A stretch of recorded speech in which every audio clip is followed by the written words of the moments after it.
భయ్యా ఈరోజు హైదరాబాద్‌లో జరుగుతున్న బ్రహ్మోత్సవాలకైతే వచ్చేసాం. తిరుపతిలో ఎలా జరుపుతారో ఇక్కడ కూడా సేమ్ అలానే జరిపారు. గుడి యొక్క అందాలను విజిట్ చేద్దాం రండి. గుడి ఎంట్రన్స్‌లో కాళ్ళు, చేతులు కడుక్కోవడానికైతే ప్రొవైడ్ అయితే చేశారు. అండ్ దీని పక్కనే ఇక్కడైతే డ్రింకింగ్ వాటర్ కూడా ప్రొవైడ్ చేశారు. ఇక్కడ శ్రీవారికి కొబ్బరికాయలు అర్పిస్తున్నారు. గుడికి ఫ్రంట్ వ్యూ ఎలా ఉందో చూడండి. ఈరోజైతే చాలామంది అయితే వచ్చేసారు. వీళ్ళొచ్చేసి తిరుపతిలో ఎలా సేవ చేస్తారో ఇక్కడ కూడా సేవ చేసేవాళ్ళనమాట. చూడండి ఫ్రంట్ వ్యూ ఎలా ఉందో. గుడికి 2 వైపులా గజేంద్రుని విగ్రహాలైతే ఏర్పాటు చేశారు.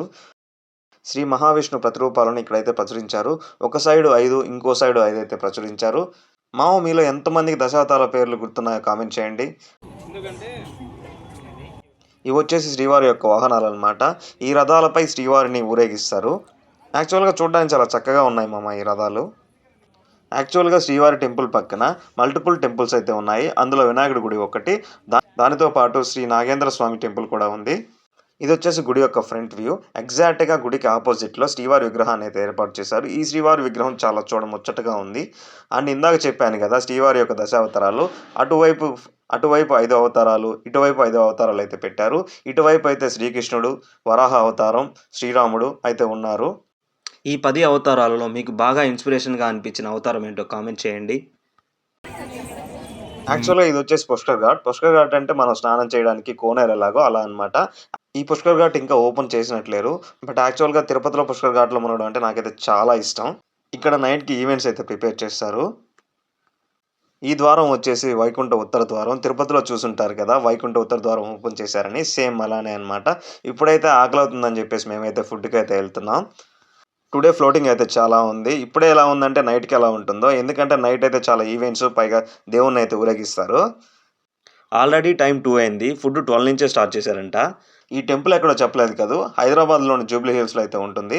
Food line actually temple back side నుంచి స్టార్ట్ అయిందంట. మాకు తెలియక ఫ్రంట్ సైడ్ వచ్చేసాం. మళ్ళీ అయితే బ్యాక్ అయితే వెళ్తున్నాం. అసలు ఫుడ్ అరేంజ్‌మెంట్స్ ఎలా ఉన్నాయో చూద్దాం రండి. సేమ్ తిరుపతిలో ఎలా అరేంజ్ చేశారో సేమ్ అలానే ఉంది. ఈ వడ్డించే వాళ్ళు, సేవకురాలు సేమ్ అలానే ఉన్నారు. తిరుపతి అంటే మనకు గుర్తొచ్చేది గుమ్మడి పప్పు. సేమ్ దాంతో అయితే స్టార్ట్ చేశారు. అంతేకాదు ఇక్కడ వెజ్ పలావ్ కూడా పెట్టారు.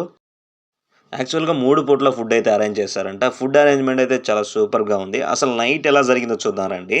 మరాఠా బ్యాండ్ బాజాతో అయితే స్టార్ట్ చేశారు. ఈ బ్యాండ్ బాజా అయితే చాలా సూపర్‌గా ఉంది. శ్రీవారిని అంగరంగ వైభవంగా తప్పెట్ల తాళాలతో, నాట్య ప్రదర్శనలతో ఆహ్వానించారు.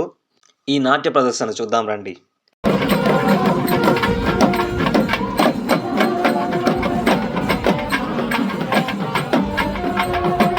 వీరి యొక్క ప్రదర్శన దివి నుంచి భూమికి వచ్చిన ఆ అందాల చరికర్తలే చేస్తున్నట్టుగా ఉంది.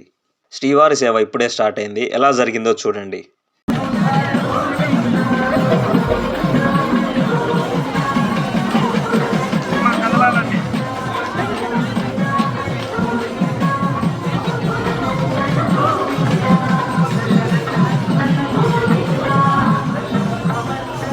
శ్రీవారిని ఇలా భుజాల మీద ఎత్తుకొని సేవ చేసే భాగ్యం దక్కడం కూడా ఓ అదృష్టం అనే చెప్పాలి. మొత్తం 9 రోజులు జరగబడే ఈ బ్రహ్మోత్సవాలలో 9 రోజులు 9 రకాల వాహనాలతో శ్రీవారికి సేవ చేస్తారు. ఈరోజు సేవలో భాగంగా గజేంద్రుని వాహనంగా ఏర్పాటు చేశారు.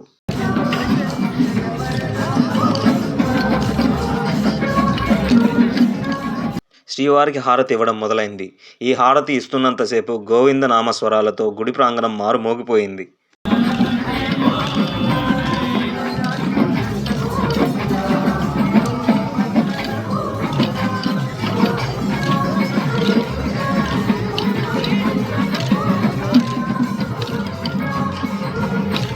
గుడిలో ఉన్న విగ్రహాన్ని ఇంకా చూడలేదు కదూ. అయితే చూద్దాం రండి.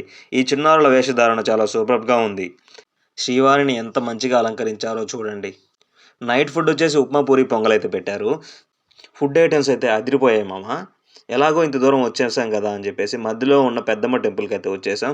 చూడండి పెద్దమ్మ టెంపుల్ కూడా చాలా సూపర్‌గా ఉంది. ఈ ఆర్కిటెక్చర్ అయితే ఇంకా చాలా సూపర్‌గా ఉంది. హైదరాబాద్ వచ్చినప్పుడు ఈ టెంపుల్ విజిట్ చేయడం అస్సలు మర్చిపోకండి.